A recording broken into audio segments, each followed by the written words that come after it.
Olá, seja bem-vindo ao HF Notícias. O nosso assunto de hoje é o cacau, uma parceria entre a Embrapa e a Comissão Executiva do Plano da Lavoura Cacaueira criou a Unidade Mista de Pesquisa e Inovação. A UMIP, como é chamada, terá sede no Centro de Pesquisas do Cacau, em Ilhéus, e vai centralizar estudos científicos em 4 frentes para alavancar a cacauicultura nacional. Para falar sobre esse assunto, nosso entrevistado de hoje é o secretário de Pesquisa e Desenvolvimento da Embrapa, Bruno Brasil. Olá, Bruno, tudo bem? Olá, Amanda. É um prazer estar aqui contigo, com os nossos espectadores também.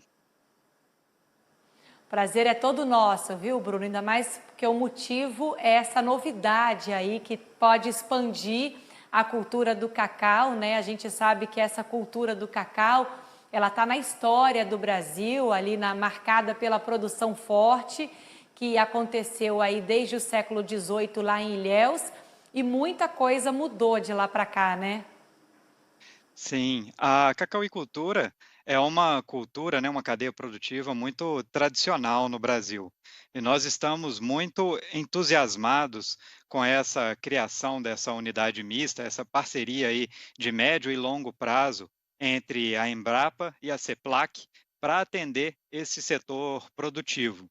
Nós temos a expectativa aí de compartilhar equipes de pesquisadores ao longo aí dos próximos 5 anos, pelo menos, em uma agenda estratégica comum para solucionar os principais entraves hoje vividos pela lavoura cacaueira e trazer o Brasil de volta aos patamares que ele já teve lá em meados da década de 1980, quando o país chegou a ser o segundo maior exportador, produtor e exportador de cacau no mundo, né? Atualmente, ele ocupa a 7ª posição, mas vem em uma contínua e gradual retomada, principalmente ao longo da última década, com um aumento de produção, principalmente no estado do Pará, aí que se tornou, na verdade, o maior produtor de cacau do país desde 2019, desde o ano passado, ultrapassando a Bahia, que é o estado produtor mais tradicional, né, que, como você mesma mencionou aí, vem lá desde o século XVIII, com todo esse histórico da produção cacaueira brasileira. Muito bom, mostrada em novelas aí do Jorge Amado, a história do cacau na Bahia, né, Bruno?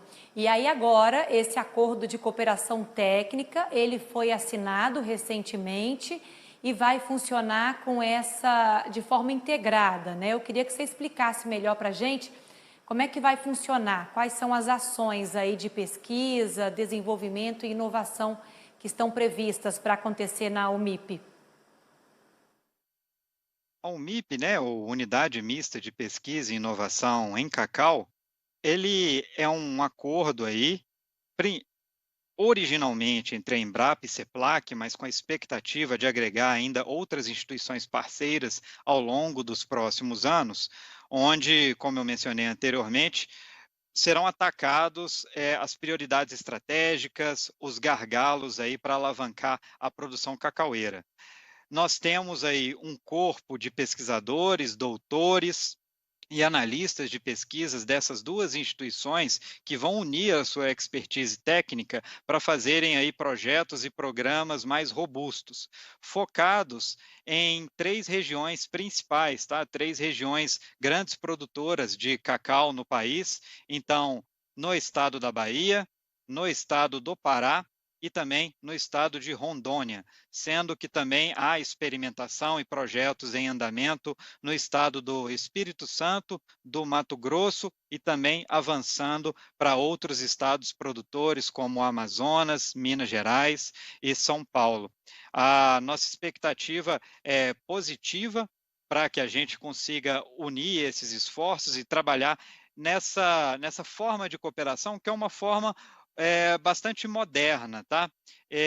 Organizar os diferentes atores, seja da cadeia produtiva, das instituições de ciência e tecnologia, e de pesquisa do país, para trabalharem de forma conjunta, para gerar vantagem competitiva, tecnologia e inovação em determinados setores, é uma estratégia que já é utilizada em outros países. Aí eu destaco principalmente a França, que utiliza esses modelos de cooperação entre as suas instituições, de modo que você otimize os investimentos de recursos e consiga chegar a resultados de forma mais rápida e também resultados de maior impacto. E o que que vocês esperam com esses resultados? O que que vocês vislumbram assim? Quais são os desafios? Quais são os gargalos? Por que que teve essa quebra de produção, essa mudança, na verdade, de característica aí na produção, né, que começou lá na Bahia, apesar da semente do cacau vir da Amazônia? O que que vocês vislumbram para isso, Bruno? Um dos grandes desafios, claro, é o controle de doenças. Aí, principalmente a questão da vassoura de bruxa, né? É um fungo causador e que causou toda essa queda de produção, é o principal responsável pela queda de produção no polo de produção de cacau na Bahia, desde ali final da década de 1980, mas também outras doenças que causam perdas na lavoura cacaueira. A questão da podridão parda e a questão da monilíase, que é um fungo, é um agente causador aparentado da vassoura de bruxa, mas que ainda não está presente no Brasil. Então, isso é o que nós chamamos de pragas quarentenárias, onde há toda uma estratégia de defesa agropecuária para que essa praga não entre no Brasil e nós nos antecipando a uma eventual entrada desse tipo de praga, nós já desenvolvemos ações de pesquisa que terão ali mecanismos de controlar caso essa praga entre no Brasil e mesmo mecanismos de melhoramento genético, né, de produção de novas cultivares de cacau, de sementes, que sejam resistentes a esse tipo de doença. Então, do ponto de vista de controle de doenças, o foco principal, claro, a vassoura de bruxa, que, como eu mencionei, é a grande causadora aí desse declínio da lavoura cacaueira, principalmente no estado da Bahia, ali durante o final da década de 1980 e 1990, mas também outras doenças e pragas presentes no Brasil e mesmo pragas quarentenárias. Um outro desafio que nós temos é desenvolver os programas de melhoramento genético, tá? De cacau, para que tenhamos aí um germoplasma, né, uma genética nessa lavoura que seja mais produtiva, que seja capaz de ser resiliente, de se proteger, ser resistente a essas doenças e dentre outras características favoráveis à produção. Um terceiro desafio é o sistema de produção e manejo. Como eu mencionei, hoje o principal estado produtor desde 2019 é o Pará, tá? Ele tem uma produção muito similar à da Bahia, mas vem crescendo e ultrapassou em 2019 a produção do estado da Bahia. E o modo de produção no Pará é distinto do que nós vemos na Bahia. Normalmente, a maior produção no Pará é em pequenas propriedades, tá? Até 5 hectares. A agricultura familiar tem um enorme peso na produção do cacau no estado do Pará e se utiliza principalmente sistemas agroflorestais, que conjugam aí a mata nativa com a produção de cacau, de modo que você tenha o sombreamento que o cacaueiro necessita durante determinadas fases da sua vida e você permite uma produção mais resiliente ao longo do tempo, que ela consegue perdurar por mais tempo. Então, esses sistemas agroflorestais, esses sistemas de manejo, a tecnificação desses sistemas são aí o terceiro desafio. E o quarto desafio que nós temos aí das 4 prioridades para essa unidade mista, para essa colaboração aí de médio e longo prazo entre a Embrapa e CEPLAC, é a questão da agregação de valor no cacau e na produção de chocolate. Hoje nós temos aí a questão dos chocolates finos, a exigência dos consumidores por uma diversificação de sabores, de características nutricionais do produto que chega para ele. Então, hoje o consumidor ele é muito protagonista e ele começa a segmentar o mercado, a interferir nos modos de produção, ele quer saber a procedência, ele quer saber o modo como aquilo foi produzido, se tem responsabilidade social, ambiental, se tem características nutricionais distintas, de sabor distintas. Então, nós estamos muito atenados a esse protagonismo do consumidor, e o país hoje que possui uma estrutura industrial de produção de chocolate, que ao contrário da produção de cacau, que veio declinando lá na década de 1990 até cerca de 2010, a industrialização do cacau no país só cresceu nesse período, ela seguiu um vetor oposto. Nós temos, então, capacidade instalada para produzir chocolate no país muito maior do que hoje é a nossa produção. Então, de certa forma, nós nos tornamos importadores de cacau, tá? Hoje nós trazemos cacau para processar aqui, produzir chocolate e abastecer a grande demanda interna que nós temos. E a gente tem uma extensão de terra enorme aí, né, que possa ser mais explorada na produção do cacau. Antes da gente falar sobre esse ponto da produção do chocolate, da industrialização do cacau, eu queria voltar, Bruno, num ponto aí que você falou, né? Você comentou que uma das frentes vai focar no manejo do cacau no âmbito de sistemas agroflorestais, né, integrados, e que isso já está acontecendo lá no Pará, que onde esse cultivo é feito pela agricultura familiar, né, em sua maioria. Eu queria retomar esse ponto, você comentando de que forma que esses sistemas agroflorestais, eles são importantes quando a gente fala na sustentabilidade do cultivo do cacau, na sustentabilidade do agronegócio de forma geral. É um vetor fundamental, né? Quando a gente fala de sustentabilidade da produção, na verdade, você conjuga os três pilares da sustentabilidade: a sustentabilidade ambiental, a sustentabilidade econômica e a sustentabilidade social do modo de produção.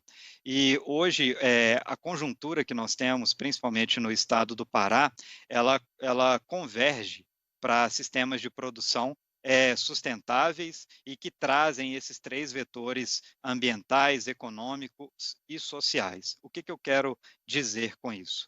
Eu mencionei aqui anteriormente que a produção de cacau, principalmente no estado do Pará, é em pequenas propriedades e traz a agricultura familiar consigo. Então, ela tem um potencial aí de alavancar bem-estar social, tá? E gerar empregos e gerar renda.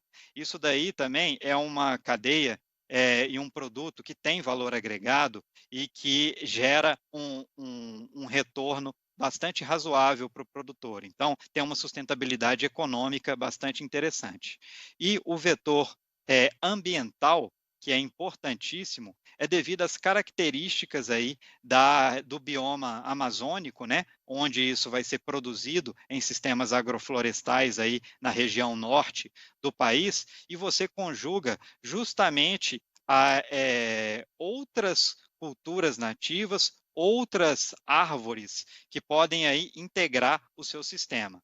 Principalmente, que são utilizadas aí, são sistemas agroflorestais que conjugam a produção de cacau com seringueira, ou a produção de cacau com palmeiras, como a questão da palma de óleo, né, o dendê. E aí, você trabalha com culturas que são nativas da região, que conseguem coexistir na mesma propriedade e, ao mesmo tempo, eleva a produtividade, gerando diferentes produtos. Também é possível conjugar com outras frutas, normalmente se usa plantio, por exemplo, de bananeiras para prover o sombreamento que o cacaueiro necessita durante as primeiras fases de vida, durante os primeiros meses e anos de vida, e você consegue uma produção mais sustentável e em maiores níveis, tá? Na mesma parcela de terra, na verdade, você produz diferentes produtos e os produtos ainda conseguem ter uma produtividade equivalente ao que você teria se você estivesse produzindo ele de forma isolada. É preciso entender que o cacaueiro, ele é nativo da região intertropical, né? É uma cultura que precisa de um clima quente e úmido e ela já está adaptada a essas situações, a essa região, esse bioma amazônico, por exemplo. Então, quando você mimetiza isso no sistema de produção, você consegue manter aquela lavoura produtiva por mais tempo e, inclusive, agregando outros produtos, como eu mencionei, a questão da seringa, a questão do dendê ou a questão de outras frutas. Muito bom. E isso pode ser feito, esse sistema de agrofloresta, tanto lá na região amazônica, no Pará, quanto também lá em Ilhéus. Sim, sim. Hoje nós caminhamos para sistemas integrados e sistemas agroflorestais, em todos os biomas. O manejo é distinto e não necessariamente você vai utilizar as mesmas culturas, mas cabe lembrar, por exemplo, que a interseção do bioma, tradicional lá na região do sul da Bahia, o polo produtor mais tradicional, é com Mata Atlântica, com o bioma de Mata Atlântica.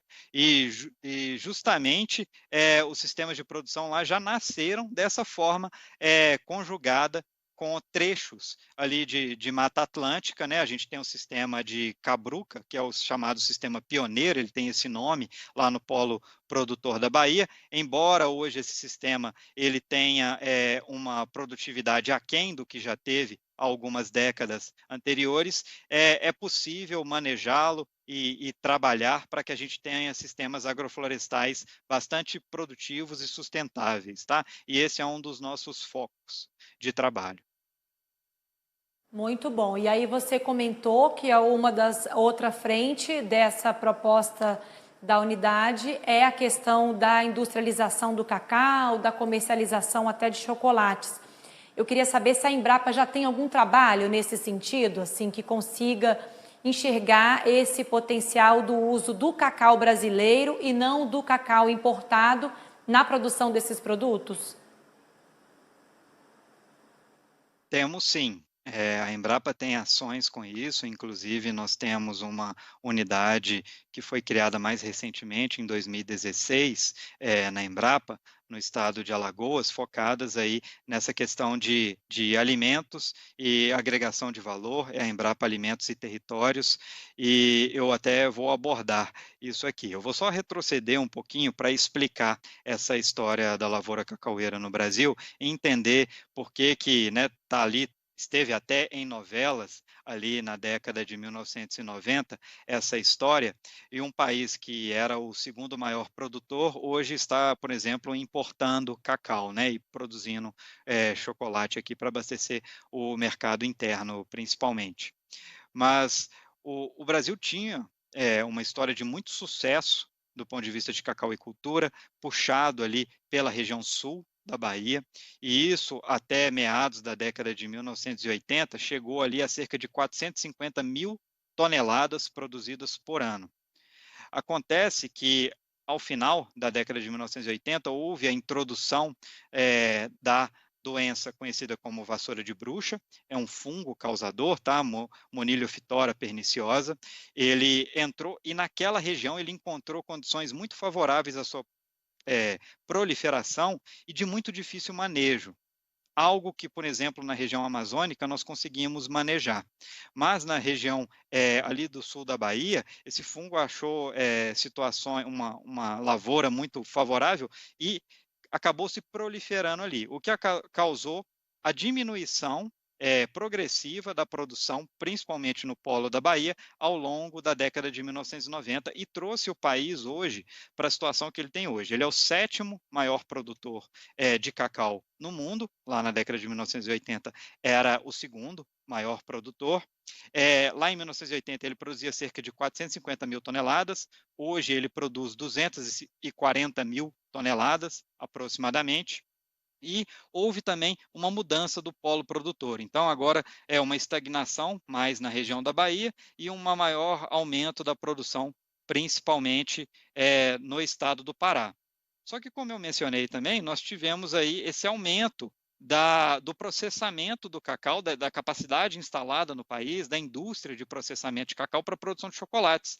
Ao longo aí de 2000 para cá, veio crescendo bastante. Então, essa indústria de processamento de cacau, que é puxada pela demanda interna por chocolate, como eu falei, essa questão do consumidor tendo acesso a esse produto e aumentando o seu consumo de chocolate, a matéria-prima chegou a um momento aqui que nós não conseguiríamos produzir toda a matéria-prima para essa indústria de processamento e produção de chocolate internamente, e passamos a importar cacau.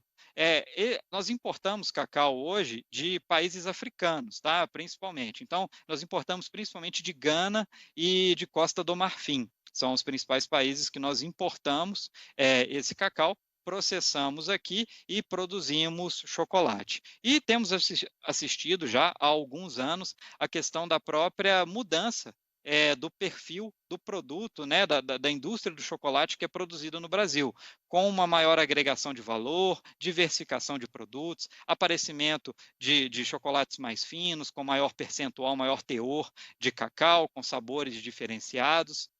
Então, isso daí abre toda uma perspectiva de abastecer o mercado interno e talvez até com perspectivas de abastecer, inclusive, o mercado externo de chocolates aí num futuro próximo. Então, há a demanda, há a capacidade instalada para processar esse cacau, e agora nós estamos vendo aí um aumento gradual, uma retomada da produção de cacau, que pode vir, inclusive, a suprir esse déficit na balança comercial, e o país deixe de ser um importador aí de cacau e volte a exportar, inclusive em níveis que já alcançou na década de 1980. Então, já já, o chocolate que a gente compra aqui, o chocolate nacional, vai ser produzido com matéria-prima, que é o cacau brasileiro. Muito bom. Agora, Bruno, eu vi que entre as ações aí da unidade está prevista a criação de um portfólio, né, para garantir trabalhos aí e a criação, inclusive, de políticas públicas, né, que fomentem essa cadeia produtiva do cacau. O Ministério da Agricultura, ele está atento a isso? Sim, o Ministério da Agricultura colocou e coloca como uma de suas prioridades a lavoura cacaueira. Essa é uma iniciativa que vem a fortalecer, né, vem a seguir essa diretriz estratégica. Nós sabemos que para promover aí o desenvolvimento econômico, social, ambiental, né, para gerar inovação e competitividade em uma cadeia produtiva, é necessário não só a parte de pesquisa e de tecnologia, mas é necessário que haja um amparo por meio de políticas públicas, por meio de concessão de crédito ao produtor rural, por meio de políticas públicas que lhe permita um acesso a novos mercados, que lhe permita, eventualmente, um acesso a menores custos a insumos para a sua produção, e tudo isso vem sendo trabalhado pelo Ministério da Agricultura. É muito importante essa concertação, né? Essa organização, essa convergência de esforços entre a área de ciência, a área de pesquisa, o governo com as políticas públicas e o setor produtivo privado, com seus investimentos, com seu empreendedorismo, com a sua coragem, com seu trabalho árduo aí para produzir, para escoar, seja para a produção nacional ou mesmo para exportar esse produto. E para isso a gente conta com um portfólio de projetos estratégicos, né? Um portfólio aí que é gerido em conjunto com a CEPLAC e com o próprio Ministério da Agricultura, para que nós consigamos atacar esses 4 desafios aí que foram citados, né? As doenças da lavoura, o melhoramento genético do cacau, os sistemas agroflorestais integrados e a agregação de valor aí por meio da produção de chocolates e de produtos com maior valor agregado. Então, é por meio dessa organização estratégica, de uma gestão de um portfólio conjunto, não de uma única instituição, mas de várias instituições parceiras, né, aí capitaneadas pelo Ministério da Agricultura, pela CEPLAC e pela Embrapa, para que tenhamos uma organização desse investimento, uma organização dessa estratégia e conseguimos alcançar resultados mais em menor prazo, agora no curto prazo, mas também resultados mais sustentáveis do ponto de vista do médio e do longo prazo. Você ter continuidade em ações de pesquisa e inovação é fundamental para você realmente fazer uma grande virada de página, para que você consiga fazer realmente uma revolução, né? Uma mudança que gere impacto e que vai gerar aí renda, que vai gerar emprego, que vai gerar aí aumento de produção durante várias décadas. Com certeza, e a gente tem acompanhado esse crescimento, essa mudança, né, que acontece por meio da pesquisa. A gente tem acompanhado isso na soja, no milho, né, Bruno? E em breve agora teremos no cacau também, muito bom. Tem alguma expectativa, assim, de quando esses resultados vão ser divulgados, Bruno?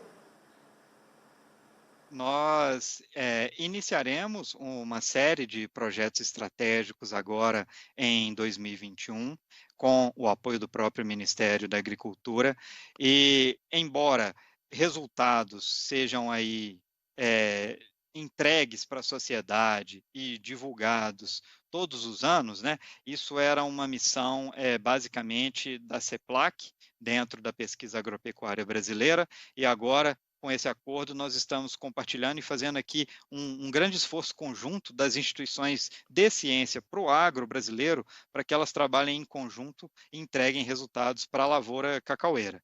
Então, se a gente tem início aí dos projetos em 2021, é esperado que nós já tenhamos entregas já a partir de 2022, sendo que as entregas de maior impacto, elas tendem a aparecer aí num horizonte de 3 a 5 anos, tá?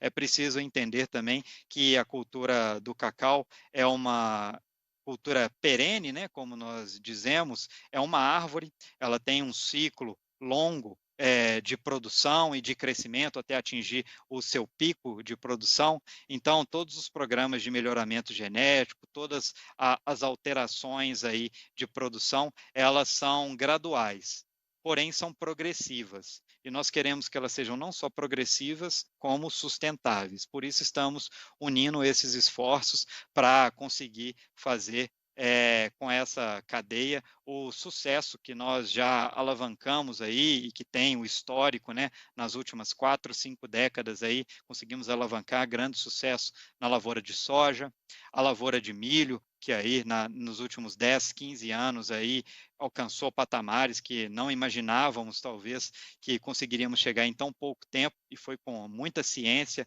e muito investimento e parceria com o setor produtivo que nós conseguimos chegar a esses resultados com o milho. Estamos assistindo nesse momento o início de uma revolução que vai acontecer também, que está acontecendo na cadeia do trigo, tá? Nós temos hoje o trigo tropical, o trigo na região do Cerrado, essa aí que das grandes commodities é a que a gente tem talvez a balança comercial mais deficitária. Nós importamos cerca de metade do trigo que consumimos, é muito diferente do que nós vemos para soja, para milho, para algodão, e nós também estamos, claro, atentos e aqui imbuídos do mesmo espírito de trabalho conjunto, de trabalho estratégico, de trabalho concatenado com o Ministério da Agricultura e o setor produtivo para acelerar essa virada de página para a lavoura cacaueira, que já vem se projetando aí